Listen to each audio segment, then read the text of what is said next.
యాదాద్రి భువనగిరి జిల్లా ఆలేరు మున్సిపాలిటీ 7వ వార్డు అభ్యర్థిగా బీజన బాలమణి భాస్కర్ గారు బరిలో ఉంటున్నారు. చూస్తున్నాం, ఆలేరులో కాంగ్రెస్ జెండా ఎగరవేయడం లక్ష్యంగా పనిచేస్తున్నారు. ప్రభుత్వ బీలేరియా 2 రోజుల పాటు ఆలేరులో అన్ని వార్డులు తిరుగుతూ కాంగ్రెస్ అభ్యర్థిని గెలిపించుకోవడమే లక్ష్యంగా పనిచేశారని చెప్పవచ్చు. ప్రభుత్వం వచ్చి 2 సంవత్సరాల్లో ఎన్నో సంక్షేమ పథకాలే మమ్మల్ని గెలిపిస్తాయని చెప్పి ప్రతి వార్డు సభ్యులు చెప్పిన పరిస్థితి మనం చూస్తున్నాం. 7వ వార్డుకు సంబంధించి అభివృద్ధి పరుస్తా, కాంగ్రెస్ పార్టీ బలపరిచిన అభ్యర్థిగా వస్తున్నాను, మీ ముందుకు వస్తున్నాను, ఖచ్చితంగా సేవ చేస్తానని చెప్పి బాలమణి భాస్కర్ గారు చెప్తున్నారు. ఎందుకంటే ఆలేరు నియోజకవర్గం సంబంధించి ఆలేరు మున్సిపాలిటీ చాలా కీలకంగా మారింది. 12 మున్సిపాలిటీ ఉన్నటువంటి ఈ మున్సిపల్లో ఖచ్చితంగా 7వ వార్డు నుంచి కాంగ్రెస్ పార్టీ బలపరిచిన అభ్యర్థిగా గెలవాలనే లక్ష్యంతో పనిచేస్తున్నారు బీజన బాలమణి భాస్కర్ గారు. ఒకసారి బాలమణి గారితో మాట్లాడదాం. బాలమణి గారు చెప్పండి, మీకు కాంగ్రెస్ ప్రభుత్వం అధికారంలో ఉంది, ప్రభుత్వ విప్ బీలేల గారు అండదండలు ఉన్నాయి. ప్రధానంగా మీ సంక్షేమ పథకాలే మిమ్మల్ని గెలిపిస్తాయా? ఏ విధంగా వెళ్తున్నారు? ఓటర్లు మిమ్మల్ని ఏమని అడుగుతున్నారు? మేము 7వ వార్డు నుంచి పోటీ చేస్తున్నాము. ప్రభుత్వ పథకాలు, రేషన్ కార్డులు, సన్న బియ్యం, ఇవన్నీ వాళ్ళు చాలా ఆనందంగా ఉన్నారు. ఇవన్నీ వస్తున్నాయి, ఇందిరమ్మ ఇండ్లు వస్తున్నాయి. గత ప్రభుత్వము ఎలాంటిది ఏం చేయలేదు. 2 సార్లు మేము గెలిపించుకున్నా కూడా 5 సంవత్సరాలలో ఒక్క రోజు కూడా మా వార్డుకు వచ్చి మా సమస్యలు అడగలేదు అని చెప్తున్నారు వాళ్ళు మాతో. ఏ గల్లీకి పోయినా కూడా మోరు నిండా వాటర్ ఉన్నాయి, డ్రైనేజీ, రోడ్లు సరిగా లేవు. మేమందరం కాంగ్రెస్ కోటేసి గెలిపిస్తాము. ఈ ప్రభుత్వ పథకాలు బీర్లా ఎలయ్య గారు కూడా మాకు సహకారం చేస్తున్నారు. 100% మేమందరం చేయి గుర్తుకేసి గెలిపిస్తామని చెప్తున్నారు. వాళ్ళకి వేసినా కూడా వాళ్ళు వస్తలేరు, మా సమస్యలు ఏం తీరుస్తలేరు, కనీసం చూడడానికి కూడా వస్తలేరు. మా వార్డుకు ఎలక్షన్లు ఉన్నప్పుడే వస్తున్నారు, మళ్ళీ తర్వాత ఎవ్వరు కూడా ఇక్కడ కనిపిస్తలేరు. మాకు సన్న బియ్యం వస్తే తింటున్నాము, ఇందిరమ్మ ఇండ్లు వస్తున్నాయి, చీరలు ఇస్తున్నారు, కరెంటు బిల్లు అవుతుంది, ప్రతి ఒక్కటి ఉంది. కాబట్టి మేము 100% కాంగ్రెస్ కి ఓటేసి గెలిపిస్తామని చెప్తున్నారు. వాళ్ళు మొత్తం ఎక్కడ తిరిగినా అట్లే చెప్తున్నారు. పోలింగ్ బూత్ బ్యాలెట్ పేపరు 1వ నెంబర్ మీద ఉంది. చేయి గుర్తుకు ఓటు వేసి గెలిపించాలని కోరుకుంటున్నాను. చూస్తున్నాం, కాంగ్రెస్ నాయకుడు బీజన భాస్కర్ గారు, ఎందుకంటే ఐలేకు ఆప్త మిత్రుడు, అదే విధంగా ఐలే తోటే ఉంటుంటాడు. ఖచ్చితంగా 7వ వార్డు ప్రభుత్వ ఐలే గారి సహకారంతో అభివృద్ధి పరుస్తాము, ఖచ్చితంగా మాకు ఓటేసి గెలిపించి ఈసారి మమ్మల్ని గెలిపించినట్లయితే ఆ వార్డును బంగారు వార్డుగా చేస్తామంటారు. భాస్కర్ గారు చెప్పండి, మీ పథకాలే మిమ్మల్ని గెలిపిస్తాయా? చూస్తున్నాం, 2 రోజులుగా ప్రభుత్వ పైలే గారు ఎంతో కష్టపడి 12 వాళ్ళు తిరిగారు. గత ప్రభుత్వంలో చేసిన పనులు ఉన్నాయా, లేకుంటే ఈ 2 సంవత్సరాల్లో చేసిన పనులే కనిపిస్తున్నాయా? మేము 7వ వార్డు నుంచి, అందులో ముఖ్యంగా 7వ వార్డు అని అంటే పద్మశాలి బిడ్డలు ఉన్నారు. ముఖ్యంగా పద్మశాలి బిడ్డలు ముఖ్యంగా ఏందనంటే 7వ వార్డులో ఆర్థికంగా గాని అభివృద్ధిలో గాని చాలా వెనుకబడి ఉన్నారు. మమ్మల్ని ఎందుకని చూజ్ చేసిండని మేము కొద్దిగా ఫస్ట్ అనుకున్నాము.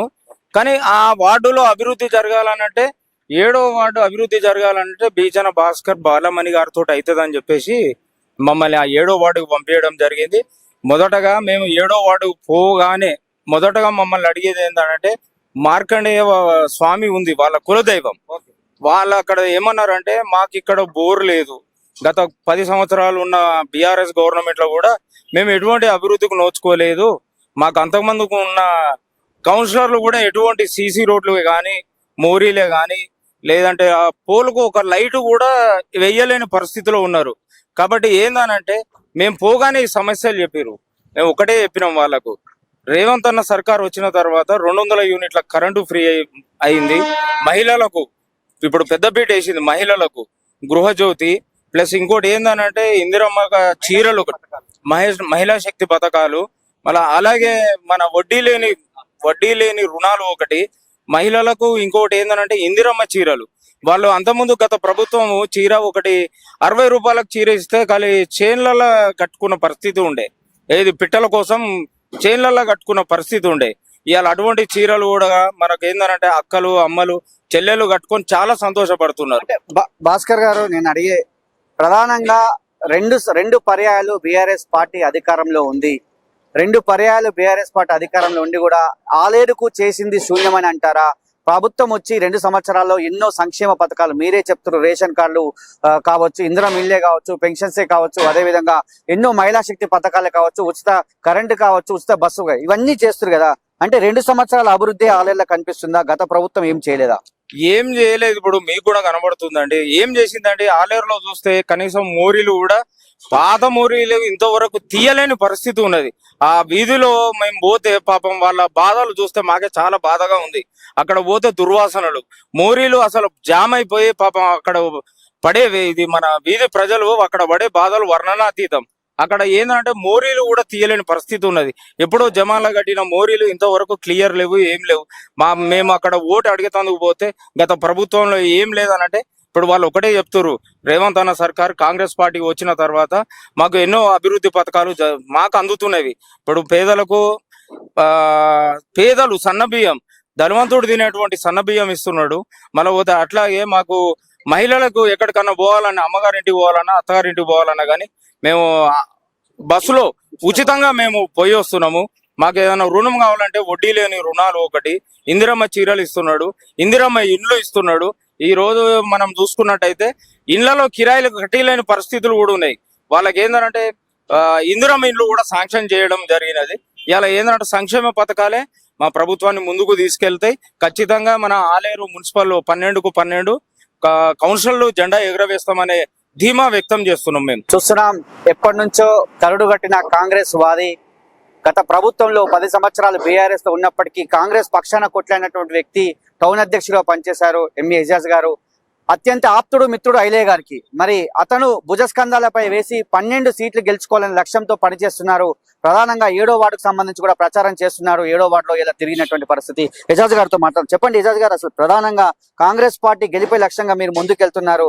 ఐలే గారు 2 రోజులు కూడా మొత్తం కూడా 12 వార్డు తిరిగినటువంటి పరిస్థితి ఎలా అనిపిస్తుంది? ఓటర్లు మిమ్మల్ని ఏమడుగుతున్నారు? గత ప్రభుత్వంలో చేసిన పనులున్నాయా, లేకపోతే ఈ 2 నెలలు చేసిన పనులే కనిపిస్తున్నాయా? ధన్యవాదాలు సుమన్ టీవీకి.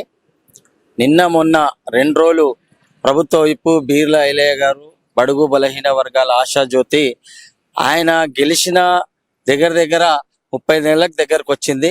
ప్రతిరోజు ఏదో ఒక ఊర్లో ఒక వార్డులో తిరిగి ఆలేరుకు మాత్రం నిన్న మొన్న ఆయన తిరిగినప్పుడు ముఖ్యంగా పద్మశాలిలో ఉన్న భరత్ నగర్ కావచ్చు, సిల్క్ నగర్, మార్కండ నగర్, మైత్రి కాలనీలలో అసలు పద్మశాలి సోదరుల అవస్థలు చూస్తే ఒక ఇంట్లో పోతే భరత్ నగర్ కళ్ళకు ఆయనకు కూడా నీళ్ళు వచ్చిన సందర్భం ఉంది. అసలు వీళ్ళు ఎట్లా బతుకుతారు?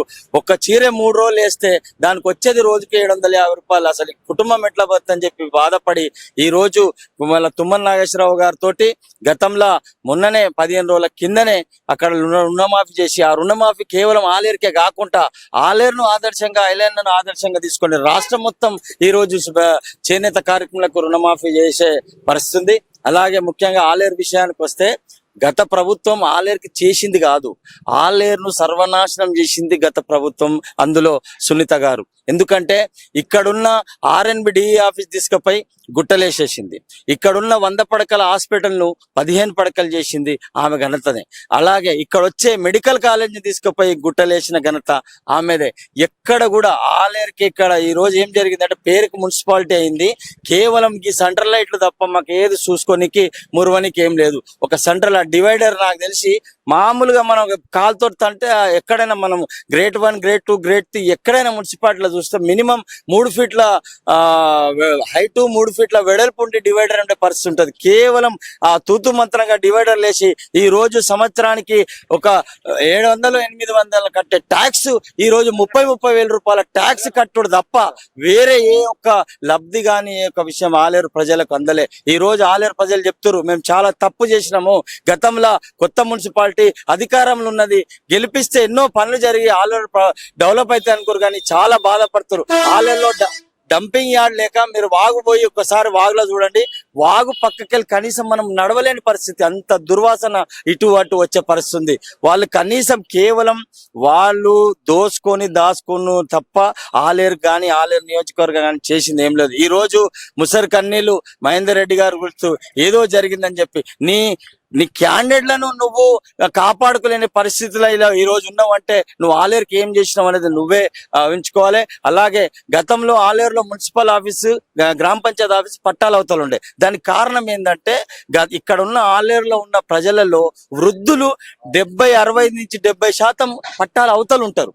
వాళ్ళకి ఈ రోజు పెన్షన్కి రావాలంటే అక్కడ ఉన్నప్పుడు ఏంటంటే అక్కడ ఇచ్చేది, అక్కడ ఇవ్వడం వల్ల చాలా మంది 2 ట్రైన్ దాకి కూడా 2 పెద్ద మనిషి చనిపోవడం జరిగింది. కేవలం అప్పుడున్న మున్సిపల్ చైర్మన్ ఆయన అక్కడ 2 భూములు కొనుక్కొని ఆ భూములకు వాల్యూ పెరిగి ఆడ కిరాయిలకు షెటర్ ఇచ్చుకోనికి జిద్దుకు వెలుగు బిల్డింగ్ లో ఈ రోజు 1600 ఎస్ఎఫ్టీ ఉన్న మున్సిపల్ ఆఫీస్ తీసుకొచ్చి 350 ఉన్న ఎస్ఎఫ్టీలో వేసి కేవలం స్వలాభం కోసం ఆయన ఆ పని చేసుకుని తప్ప ఆలేరు ప్రజలకు చేసింది ఏం లేదు.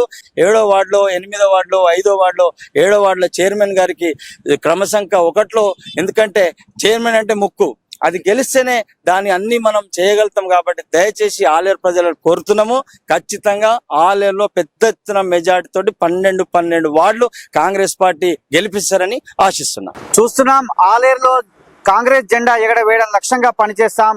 గత ప్రభుత్వంలో ఎలాంటి అభివృద్ధి జరగలేదు, ఆలేరు మొత్తం కూడా నాశనమైనటువంటి పరిస్థితి అని చెప్తున్నారు. మొత్తం కూడా నామమాత్రం పనులు చేశారు. ఈ ప్రభుత్వం వచ్చాక ఎన్నో సంక్షేమ పథకాలే మమ్మల్ని గెలిపిస్తాయి. ప్రభుత్వ ఐలయ్య గారు దీని మీద శ్రద్ధ పెట్టి ఎన్నో కార్యక్రమాలు తీసుకున్నారు. అదేవిధంగా ఆలేరుకు సంబంధించి ఉన్నటువంటి 12 మందిని గెలిపించినట్లయితే ఒక బంగారు ఆలేరుగా మార్చే దిశగా వెళ్తామని చెప్పి ఇక్కడ ఉన్నటువంటి కౌన్సిల్ సంబంధించి అభ్యర్థులందరూ చెప్తున్నారు. అదేవిధంగా 7వ వార్డుకు సంబంధించి బీజన బాలమణి భాస్కర్ గారు బరిలో ఉంటున్నారు. 7వ వార్డులో ఖచ్చితంగా గెలిపే లక్ష్యంగా వారు వెళ్తున్నారు. ఇంటింటికి వెళ్లి సమస్యలు తెలుసుకుంటున్నారు. ఖచ్చితంగా వాటిని పరిష్కరించే మార్గం వైపు వెళ్తాము, మాకు ఒక్క అవకాశం ఇవ్వండి అని చెప్పి బీజన బాలమణి భాస్కర్ గారు చెప్తున్నారు.